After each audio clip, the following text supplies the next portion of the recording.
of the nation.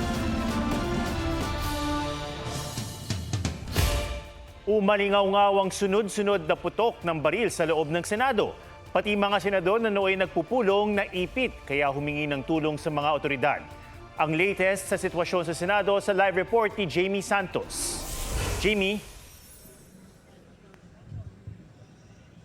Ato, matapos ang putukan nga sa loob ng Senado, napansin natin ang karagdagang puwersa ng PNP sa loob sa labas ng Senado, maging sa area ng GSIS ngayong gabi. Katunayan, mag-aalas 10 ngayong gabi, nakasalubong natin ang ilang mobil ng pulis, nasakay ang ilang PNP SWAT na pumwesto sa may GSIS building. Mahigit 2 oras ng tensyonado ang sitwasyon sa Senado sa gitna ng ipinatupad na lockdown at mga putok ng baril kanina.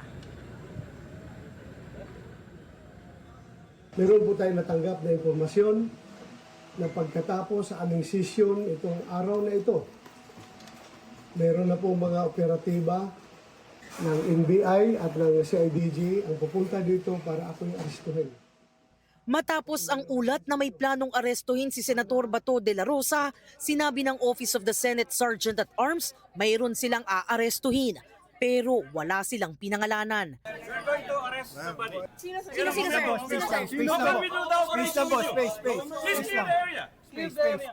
Itinaas sa heightened alert at muling isinailalim sa lockdown ng Senado. Ibig sabihin, walang papasok at walang lalabas sa gusali. Ibinaba na rin ang accordion door papasok ng Senado. Sa labas naman ng gusali, mahigpit ang seguridad at armado ang mga tauhan ng OSAA. Ilang sandali lang, may mga otoridad na pumasok sa gusali na may bitbit na high-powered firearms. Pasado alas 7 ng gabi, bumaba mula sa opisina ng Senate President si Senator Bato de la Rosa.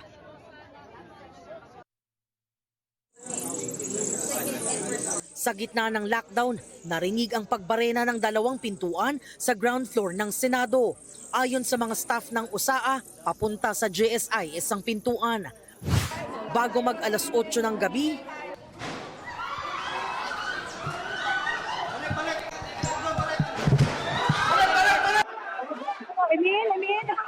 Yes, please, go ahead. Yes, can you hear me? Nagtakbo kami na bigla. Nagkaroon ng sunod-sunod na pagkakos.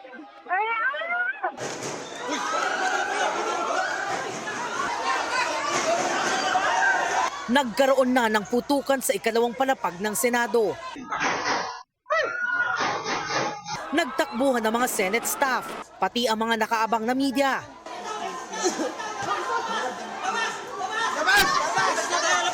Namatay na rin ang ilaw. Nagtatakbuhan kami. Namatay ang mga ilaw, parang emergency light na lamang yung gumagana ngayon. Nag-livestream si Senate President Alan Peter Cayetano. But ito po ang emergency. Nagkaputukan na po. May report ako from the Sergeant at Arms. So NBI is denying na tao nila pero nagkaputukan na. So we don't know what's happening. Everyone's locked in their rooms now. We cannot go out. We cannot secure our other staff. Walang sumasagot from the government, from us. This is the Senate of the Philippines. This is the Senate of the Philippines. May putukan na po dito. So sa lahat ng nakikinig, please, DND, DILG, what is happening? NBI, what is happening? Why are we under attack here? I don't know what's happening. But I do not know if I can keep my people safe here. Pasado alas 8 ng gabi, dumating na sa Senado si NCRPO Chief Police Major General Anthony Aberin at DILG Secretary John Vic Remulla. Wala po kaming tao sa loob So definitely hindi namin tao yung nagkaputukan. 20 minutes ago, I got a call that there is a commotion inside the Senate.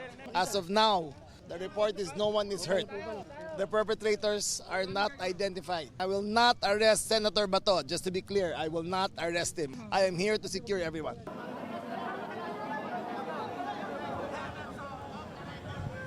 Ato, matapos ang putukan sa loob ng Senado, isang security guard ng GSIS ang lumapit sa kanyang mga kasamahan na nakapwesto sa Gate 2 o Makapagal Gate ng GSIS.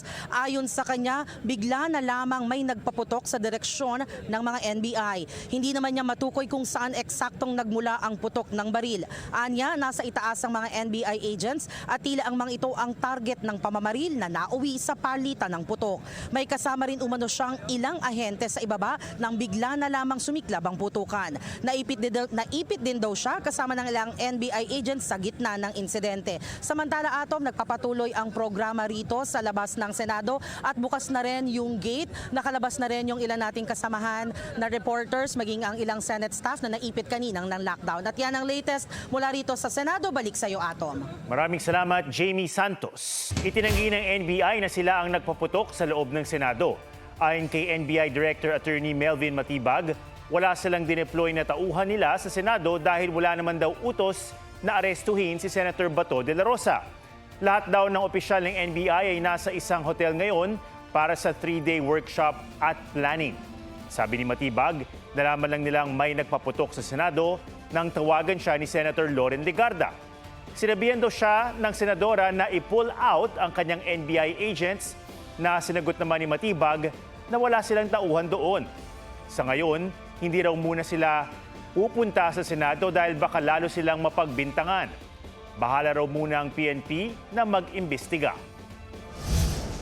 Kung formal po talaga na tulong at maayos na usapan, wala naman pong problema na kami mag-imbestiga. Pero sana po yung pag-isipan kagad po yung aming ahensya na kami yung may kagagawan, hindi naman po yata makatarungan yon. Mahigpit daw na minonitor ni Pangulong Bongbong Marcos ang nangyaring putukan sa Senado. Ayon sa Pangulo, matapos sumabas ang resolusyon ng Korte Suprema bandang alas 4 ng hapon, inalis na niya ang NBI sa Senado. Pero ang sabi raw sa kanya ni NBI Director Melvin Matibag, walang tauhan ng NBI sa Senado. Nilinaw rin niyang walang kautusan na iparesto si Senator Bato de la Rosa. Sa huli, hinimok ng Pangulo ang publiko na maging kalmado habang nagpapatuloy ang investigasyon. Alamin natin kung sino ang gumawa nitong gulo na ito, sabay ang Senado at saka ang PNP tungkol dito. Masasabi ko lang at para hindi po mag-alala ang taong bayan, hindi po gobyerno ang gumawa nito. Walang pumasok na tigalabas na sundalo, na militar, na NBI sa Senado. Hindi po natin alam kung sino yon na sumubok na pumasok at saka dahil doon ay nagkaputukan. Nabalot din ang tensyon ng labas ng Senado dahil sa mga rallyista roon.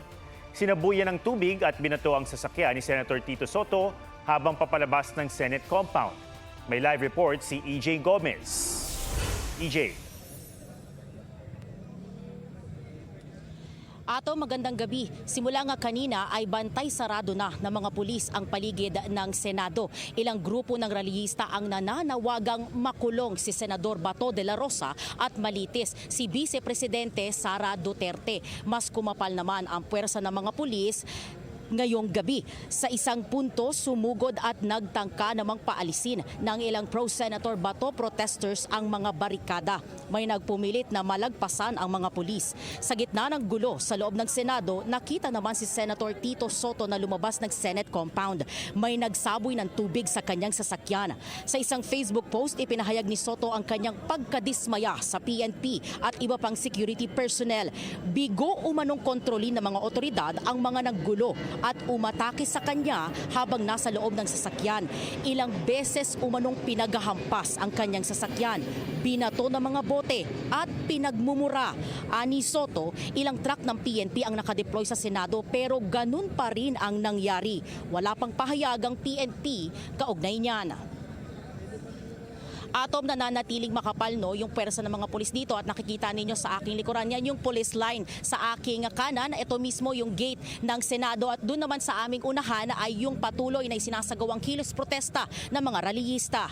Yan muna ang latest mula rito sa Pasay City. EJ Gomez, GMA News. Maraming salamat, EJ Gomez. Tiniyak ni DILG Secretary John Vic Remulla na ligtas sa mga senador kasunod ng putukan. Sa pagharap ni Remulla sa media, sinabi niyang hindi patukoy kung sino ang nasa likod ng putukan at patuloy itong iniimbestigahan. Una umanong nagpaputok ang mga tauhan ng Senate Sergeant at Arms bilang warning shot, pero sisiyasatin pa nila ang mga CCTV footage. Iginit din ng kalihim na hindi siya naroon para arestuhin si Senator Bato de la Rosa. Ligtas umano si de la Rosa na humiling na manatili sa kanyang opisina. The President has given strict instructions. Secure the senators, whoever they may be. Next, we are not here to arrest Senator De La Rosa. Senate is safe. Teka. We are sweeping all the floors. We have asked those non-essential personnel to leave, and we will investigate each and every person in that are not essential here. Senator De La Rosa has been informed that we are doing a sweep of the building. He has informed us that he wants to rest in his chambers. He is safe. Na-transmit na ng Kamara sa Senado ang Articles of Impeachment laban kay Vice President Sara Duterte. Dinala ang Articles of Impeachment pasado alas 7 ng gabi sa kasagsagan ng lockdown at pag-alingaw-ngaw ng putukan sa Senado. Ayon kay House Secretary General Cheloy Garafil, ibinigay ang Articles of Impeachment kay Senate Secretary Mark Leandro Mendoza. Nitong Lunes, inimpeach ng Kamara ang Vice. Sa isang press conference naman ngayong gabi, sinabi ni Senate President Alan Peter Cayetano na nasecure na nila ang Articles of Impeachment. Walang inilabas na temporary restraining order ang Korte Suprema kaugnay sa hiling ni Senator Bato de la Rosa na pigilan ng pagsisilbi ng ICC arrest warrant laban sa kanya. Batay sa resolusyong inilabas ng SC, may 72 oras para maghain ng komento ang mga respondent sa petisyon ni De La Rosa. Inatasan din ng Korte si De La Rosa na maghain ng reply sa loob ng di bababa sa 72 oras matapos matanggap ang komento ng mga respondent. Binigyan din ng Korte na walang prejudice ang anumang interim o urgent measures kung kinakailangan kaugnay sa hinihiling ni De La Rosa. Itong Lunes, naghain ng urgent manifestation si De La Rosa kaugnay sa arrest warrant ng ICC. Sa kaparehong araw, naghain din ng supplemental manifestation si Bato ukol sa tangka umanong pagharang ng mga tauhan ng National Bureau of Investigation sa pagpasok niya sa Senate Session Hall at sa iprinisenta ni dating Senador Antonio Trillanes na umano'y kopya ng ICC arrest warrant laban sa kanya. Muling nagkainitan sina Senator Robin Padilla at Kiko Pangilinan. Pinagsusori ni Padilla si Pangilinan. Hinamon naman niya si Pangilinan o hinamon naman siya ni Pangilinan na magsampa ng ethics complaint. May report si Joseph Moro. Sabi po nila, tayo daw po ay... Tila may hangover pa ang bangayan ni Senador Robin Padilla at Senador Kiko Pangilinan kahapon sa sesyon sa plenaryo ngayong araw. Ang sabi po nila, tayo daw po ay balat sibuyas. So, ang suggestion ko, isampa na yung ethics case.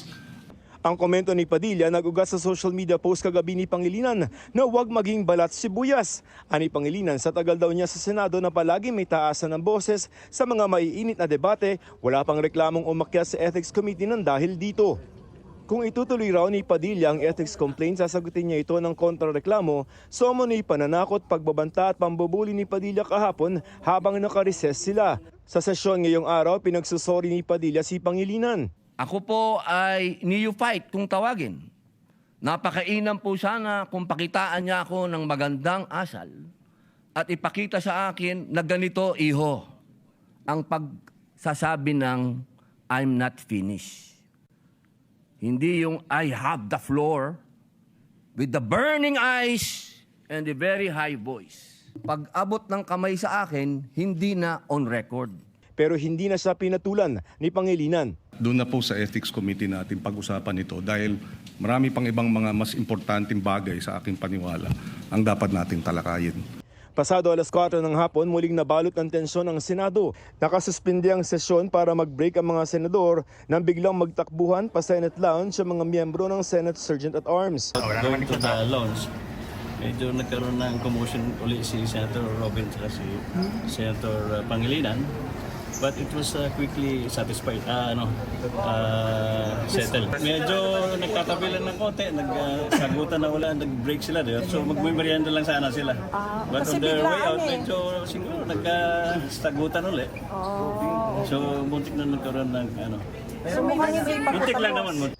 Naagapan ng mga kapwa senador ang gulo pero hindi pa raw nagkabatian dalawa. Hindi pa masyado settled kasi di ba ang request ni Senator Robin is to apologize at the plenary, which the other Senator Pangilinan will not agree. Sinusubukan pa namin makuha ang panig ni Padilla at Pangilinan.